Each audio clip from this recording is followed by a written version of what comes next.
But we saw Interstellar. We saw Interstellar in IMAX. I've seen the movie. First time I watched it was last January. Watched it like 4 or 5 times in a row. Literally watched it like a whole week in a row, dude. I fell in love with that movie. And I knew that they were going to do the 10th year anniversary limited release in theaters this year. Because it came out in 2014. And this was Brayden's first time seeing it. I've been telling this guy to watch it for years. Other people have been telling him to watch it for years. And I'm so glad, there was nothing that was out this weekend except we could have watched Moana 2, but Interstellar in theaters, IMAX, Moana 2. Exactly. Yeah, I mean, it was tough. Yeah. It was a hard decision. It was very hard decision.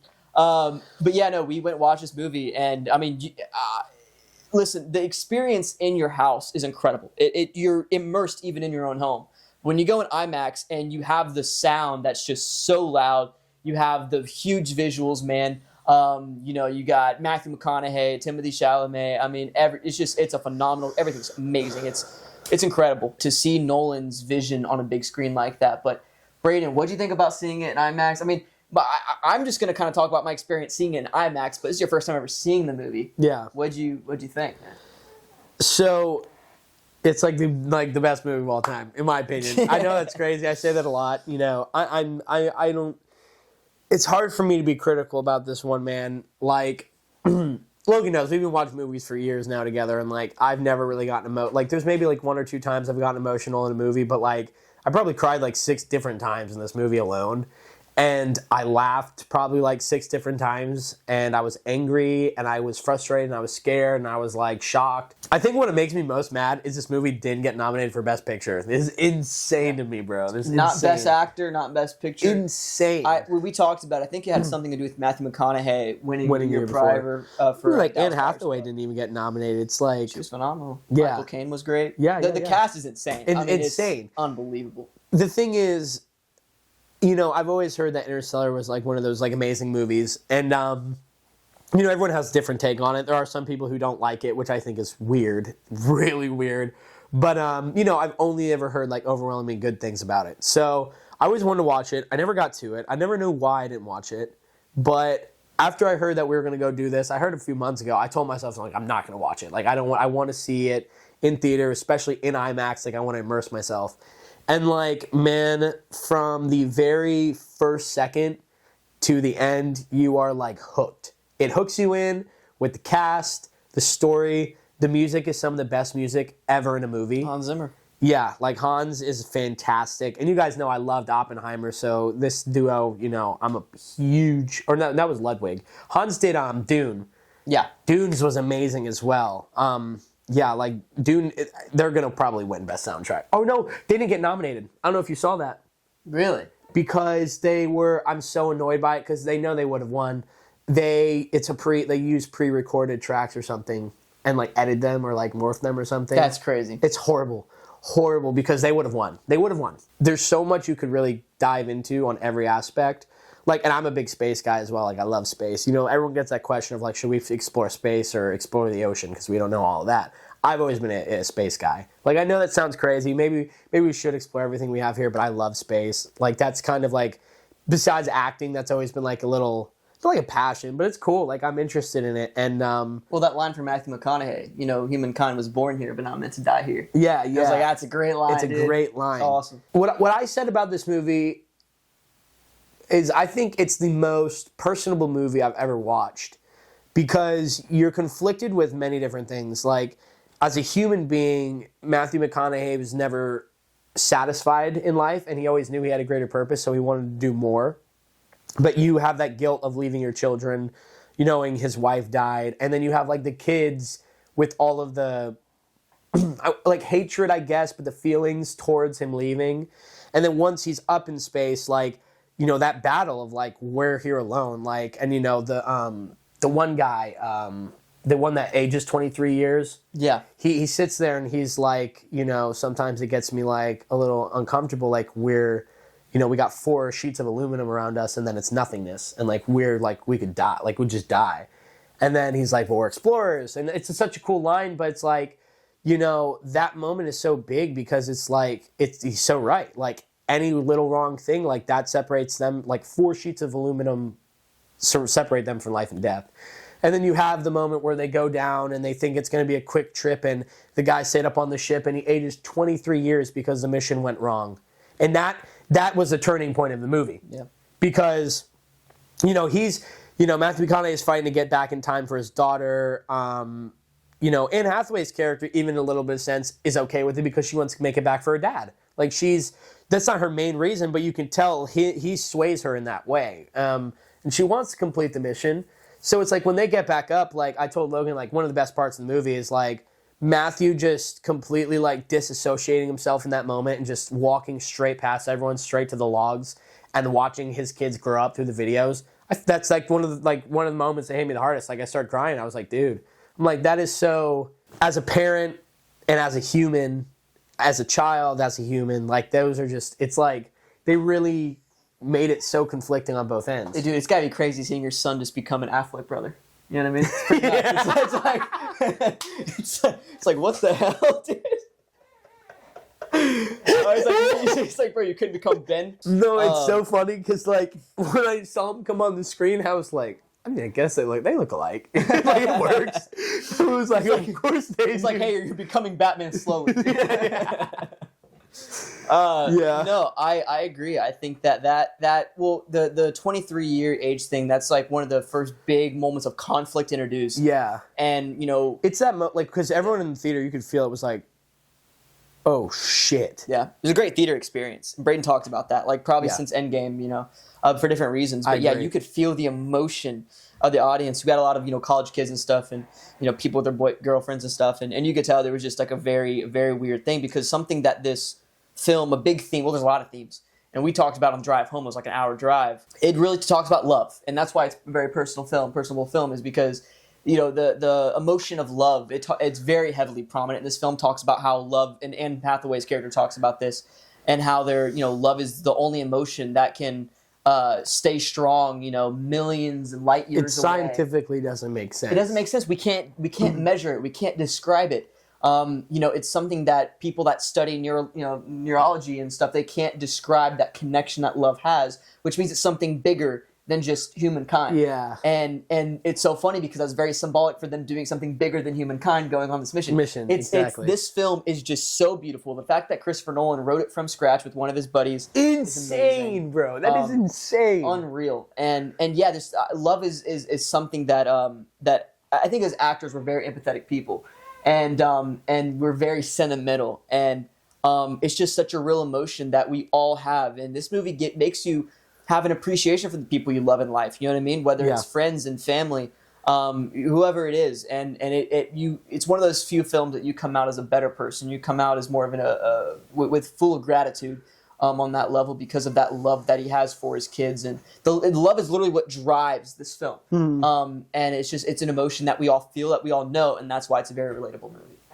Yeah, and I mean, I even think it goes back to the end, like, the end of the movie is a very hard moment, and obviously this is a spoiler warning and stuff, but, it was crazy because when you see Matthew McConaughey in Cooper in the Fifth Dimension, it's just insane because, like, I feel like he does such a good job of it sharing that, like, overwhelming experience of dopamine. Like, it's like, all these colors and it doesn't make sense. And, like, discovering it together as he's going through all the memories. And he's like, we are the guardians of our own destinies. And, like, when he shakes Anne Hathaway's hand and, like, it's so symbolic because, like, I didn't know that in the beginning. And then you realize it's him and, like his face. And, like, it's just, you get to the end.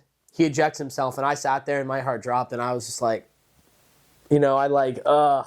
And then, he gets saved, he wakes up, and then he meets his daughter who, as it funnily did play out, as he said, next time I see you, we might be the same age. She was, in fact, like, twice his age. She was his parents' age. I feel like that'd be so hard, and like, him going up there and looking at his daughter, and she's about to die, and, like, having seen her in 90 years, it's been 120 for him, you know what I mean? She's been in hypersleep, and,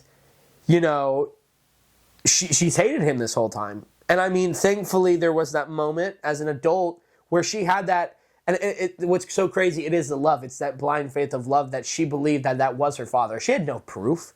She had no real proof that was her dad. Of course, like, there are signs and obviousness, but, like, seriously, like, there's no physical proof.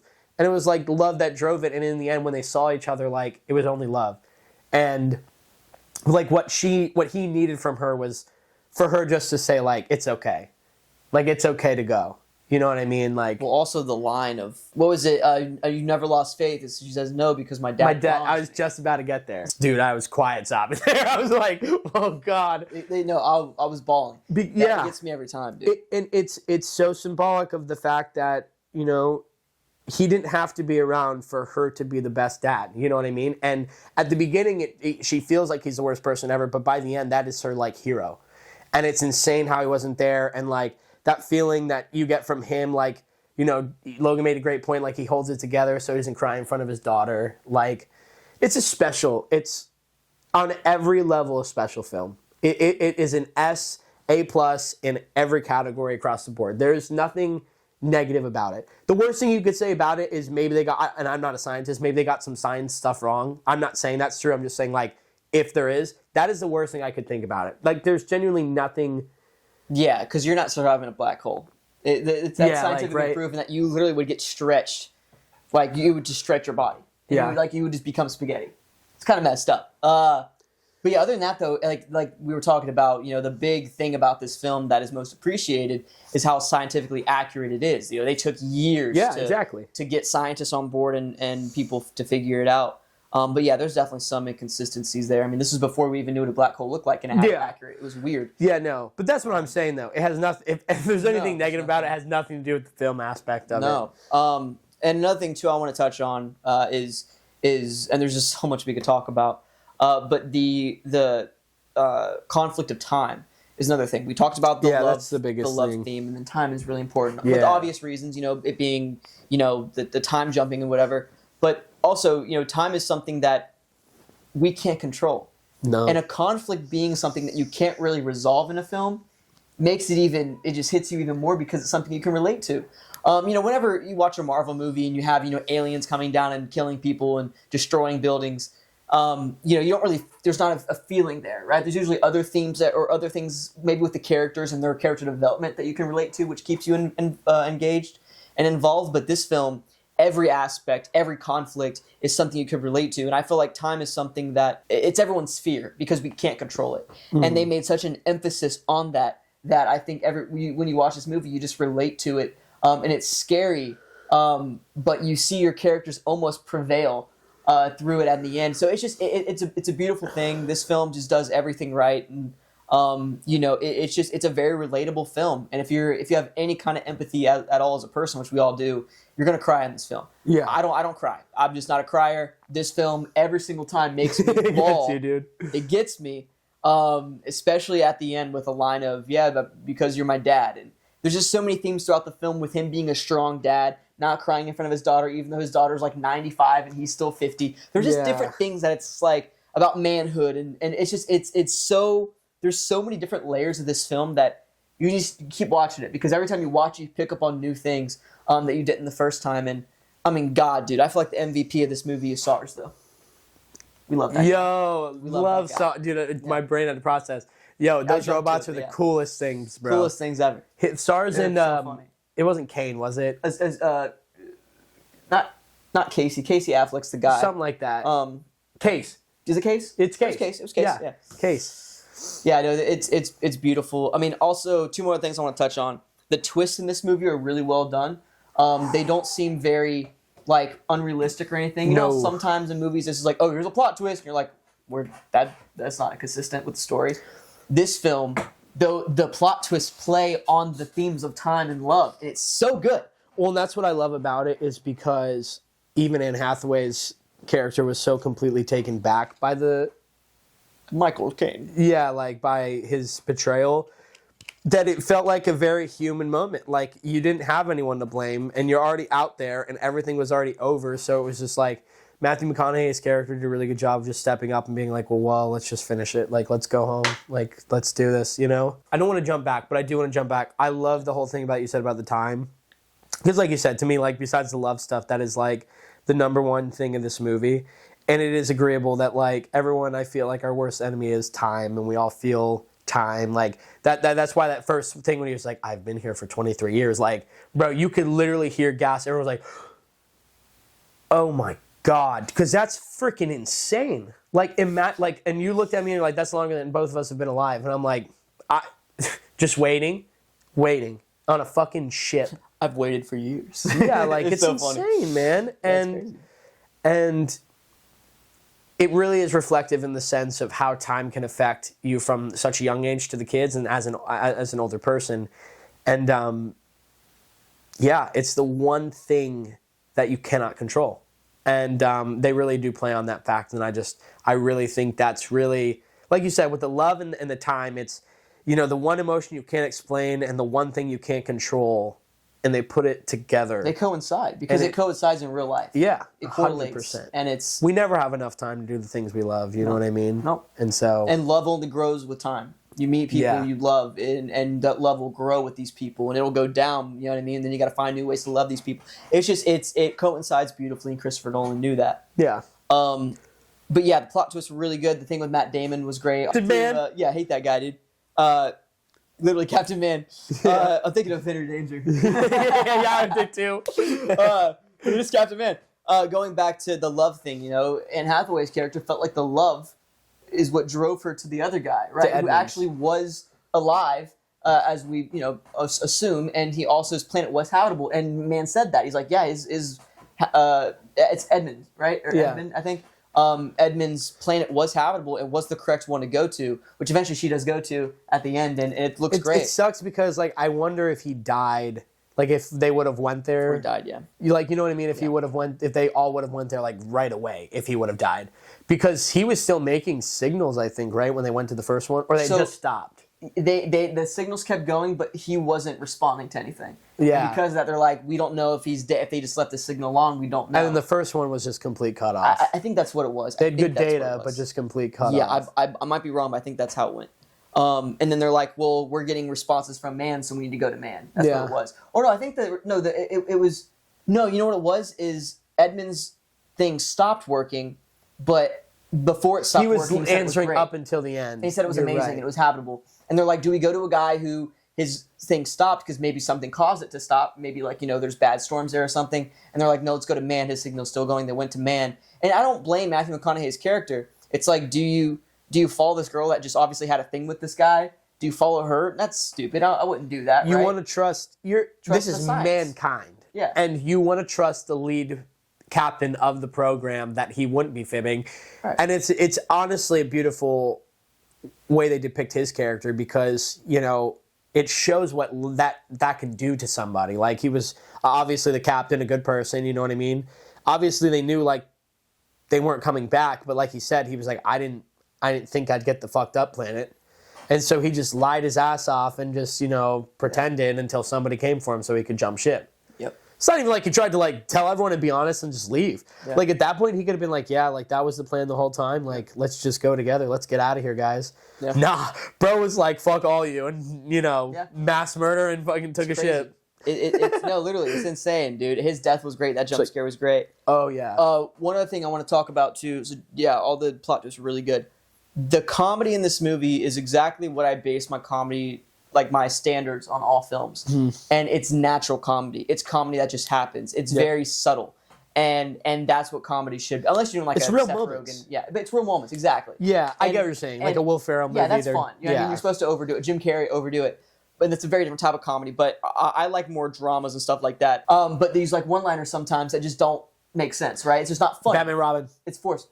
It's forced. And Matthew McConaughey just does such a good job at it's just also the pacing, the way it's shot, all contributes to it being funny. So it's not just the acting. It's intense when it needs to be, and it's flowy when it is. Very flowy, I mean? Never choppy. Never. And Christopher Nolan in all his films, they're never choppy. Yeah. But yeah, and speaking about that, last thing I want to comment on is just the actual technical side of the film. I mean, the acting is just so subtle, so real. Matthew McConaughey, one of the best actors of all time. That's where I was going to go next. I mean, should have had 3 nominations in a row for Oscar, and he didn't get that. And that's unbelievable, if you ask me. I think it is the top 3 performance from an actor I've ever seen. Actor, actress, it is insane. He's unbelievable. The level of just the level of presence that Matthew McConaughey had in this movie is just undeniable. It makes it look easy. It makes it look really easy. Yeah. Yeah, bro. Bro cries so much. He like is angry so much. The way and like, but that's the thing. He doesn't like act it. He just does it, and it's so natural. And it's you're expecting this reaction, and he just does it his way, and you're just like. My biggest pet peeve is watching movies where people just start bawling. It's just like, what are we doing? There's no build up. There's no feeling. Like you said, Matthew McConaughey doesn't only show those emotions, but it's real. That's all you have to be as an actor, is just be real. Live in those circumstances, let it affect you. Don't have an emotional wall. And Matthew McConaughey gets rid of that emotional wall and feels everything. I think as a dad, that really helped him too in that situation. Because I think his kids were just born, if I'm not mistaken. Yeah. So they're still really young. So that, the time thing, I just think it was all great, kind of similar to the Wicked thing, right? These people actually kind of lived through some of this. And I think that's what made their performances great. Same thing with this. I think that just the stuff he was going through in his life, I think just all culminated to this just phenomenal performance. And his performance just shows that you don't have to be big. You could just be. And people talk about, we talked about this too. You just have to be. You just have to be yourself. Like people think, oh, this guy plays the same character in every movie. That's because they're not actually living. They're trying to be a character, right? So then it becomes them playing their self. With Matthew McConaughey, he's just living in the moment, and he's not the same character in every film because there are different circumstances, but he's playing himself pretty much, but he's putting himself in these different circumstances, with the backstory of the character. And it's gorgeous. I mean, it's phenomenal. It's something that looks easy, but when you're an actor, you realize how much time, how much prep, how much homework went into this, and he's great. So that's the last. Oh, and of course, like cinematography is gorgeous, but it's Christopher Nolan, of course. Hans Zimmer with the soundtrack. I'm sure you've been listening to it nonstop. Yeah. When you first watch this movie, you listen to it daily. Yeah. You feel like you're a god. You start lifting a little bit. Boom, You boom, know what I mean? boom, boom. Yeah. You can even watch Saquon Barkley's Hurdle. Listen to that soundtrack. Listen to that. You're like, oh. This guy's cooking. It's amazing. So yeah, that's all I got to say. It's just a phenomenal film. Yeah, I'm not gonna lie, guys. It's like the best movie I've ever seen in my opinion. Matthew and Anne Hathaway do a fantastic job of leading the cast, and all of the side characters feel extremely perfectly placed, and they are all fantastic in their own way. I think I honestly made the joke to him. I was like, this is Timothy's best performance. I just really enjoyed everybody. What about the flat tire? Yeah, dude, that shit was so funny. Get in! They all really rocked out of the park. Even the grandfather, he's a very popular actor. John Lithgow. Yeah. Extremely good. And acting was just 10 out of 10. The shots, it's incredible because like when he injects himself at the end, like the shot that you get where it's just like his like face and they're just shooting on his mask and like the stars and it's just like him just shaking. He's like, it's gorgeous. And like there's no sound because we're in space and all you hear is his breathing. Like guys, like I was like, you get chills watching this movie. I think what you can say about Interstellar is if anybody ever is interested in getting in acting, in filmmaking, in art, this is a perfect example of perfection. Or like why we do this, you know what I mean? Like this movie is an example of why we do what we do. Because, you do your thing and then it releases to the world and then you change the world with it, So I would recommend everybody see it. Yeah, and if you don't like this movie, I like genuinely just want to know why. I want to know why, yeah. Like not even in a bad way. No, because so like people, like we talked about, the big thing is people say it's boring, but like I thought Oppenheimer was boring, in my opinion. That's why I wasn't a big fan of it. I love Christopher Nolan, but it felt a little bit boring. This movie was on such a big scale. I'm interested the whole time. Also dealt with themes I could relate to. Like you said, Oppenheimer's more morally driven. This one was more of actual emotions that we could connect with. It's an event that happened, and we kind of know how it's going to play out, whereas this has so much room to do anything. Right, but I mean, even then though, like it's weird because I watch this movie 7 times and it still hits me the same way. Yeah. So I don't know what it is, but it's just not. That's the big argument I hear is that it's boring. So anybody that has seen this film and doesn't like it, which you probably not haven't, you're probably not this far in anyway. I would love to know why, because or if you guys have any negatives, I would love to know what the negative is. Yeah, the people that hate the movie, they haven't gotten this far. They're not. They probably clicked on it. They probably disliked the video and left. But we've all been guilty. But I would definitely, I want to hear some of you guys' negatives because I don't have any. I think it's gorgeous and I don't have any problem with it at all. It's amazing. It tickles me. Thanks. All right, let's rate it. It's a 9.9. Yeah, there you go. That's 9.9. I don't think I'd ever give anything a 10 just because, like, that's just saying that's better than everything else. But 9.9. Like, this is like, if there is anything to judge anything off of now, it's this movie. It's probably Fool's Paradise, and then yeah. This guy is cooking. It's great, dude. This guy's cooking. Great. 9.9, man. There's nothing better than this, and I cannot wait to. I've been telling him to go back and watch Memento from Christopher Nolan and some other ones. I need to go back. I kind of made it my goal. I'm gonna go watch a lot of like some of those like top 25 regarded movies that people have, really high up, like Execution. Oh, those movies, fantastic films, fantastic films.